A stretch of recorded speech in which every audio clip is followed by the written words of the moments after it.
Good morning, knowledge. Today topic is 9th class physics part 2 motion. In this lesson main points, let's start the topic. At a certain time, the instant speed is known as the replacement of the object. The period time can study the object motion along a linear line through the graph. The slope of the period at any one point conveys the speed of the object. When any object is in circular motion, the tactile line drawn at a point conveys the speed of the object. If an object is spreading at a fixed speed, that motion is called mobility. The distance period of the object in process of time is a straight line. If an object speed vary over time, that motion is called uneven motion. The minimum distance of the object in the specific directions is called displacement. If the speed is indebted to the speed of that quick depth acceleration is referred to as minus a. Equality motion equations: V is equal to U plus AT, S is equal to UT plus of AT square, V square minus U square is equal to 2AS. In this lesson, main points part 2 of motion.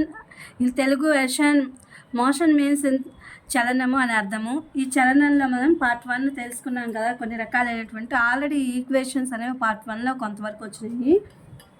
ఇప్పుడు చూద్దాము తెలుగు. ఏదైనా ఒక నిర్దిష్ట సమయం వద్ద వడి అంటే ఇక్కడ స్పీడ్ అని అర్థం అనమాట. వడిని తక్షణ వడి అంటారు. వడి వస్తువు స్థానంలో మార్పు ఎంత త్వరగా వస్తుందో తెలియజేస్తుంది. అలాగే ఏదైనా ఒక బిందువు వద్ద కాలము, దూరము, గ్రాఫ్ ఇలాంటివన్నీ కూడా ఉంటూ అధ్యయనం చేయవచ్చు మనము. అలాగే తెలియజేస్తుంది.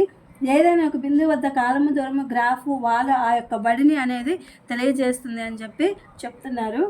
అలాగే ఏదైనా ఒక వస్తువు వృత్తాకార చలనంలో ఉన్నప్పుడు ఏదైనా ఒక బిందువు వద్ద గీయబడిన స్పర్శ యొక్క ఆ వస్తువు యొక్క వేగాన్ని అంటే వడిని తెలియజేస్తుంది అని చెప్తున్నారు. ఒక వస్తువు స్థిర వేగంతో గనక అది చలిస్తూ ఉంటే ఆ చలనాన్ని మనము సమచలనము అని చెప్పి అంటామన్నమాట. ఒక వస్తువు స్థిర వేగంతో చలిస్తూ ఉంటే ఆ చలనాన్ని సమచలనం అన్నప్పుడు సమచలనంలో ఉన్న వస్తువు యొక్క దూరము గ్రాఫ్ యొక్క ఒక సరళ రేఖ మీద అది ఉంటుంది అని చెప్తున్నారు. సమచలనంలో ఉన్న వస్తువు యొక్క చలనం యొక్క దూరము, కాలము, గ్రాఫు ఒకే సరళ రేఖ మీద అవి ఉంటూ ఉంటాయి. కాలంతో పాటు ఒక వస్తువు వేగంలో మారుతూ ఉంటే ఆ చలనాన్ని మనము అసమచలనము అని చెప్పి అంటూ ఉంటాము.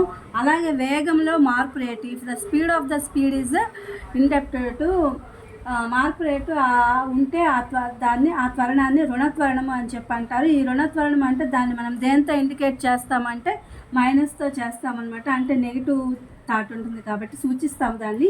అలాగే సమత్వరణం యొక్క సమీకరణాలు: V is equal to U plus AT, S is equal to UT plus of AT square, V square minus U square is equal to 2AS. ఇదే friends today Telugu English fashion in motion lesson. ఇది మీకు ఉపయోగపడుతున్న video upload చేస్తున్నా. Please my channel like, share, subscribe and comment. Thank you for watching. Thank you for your support.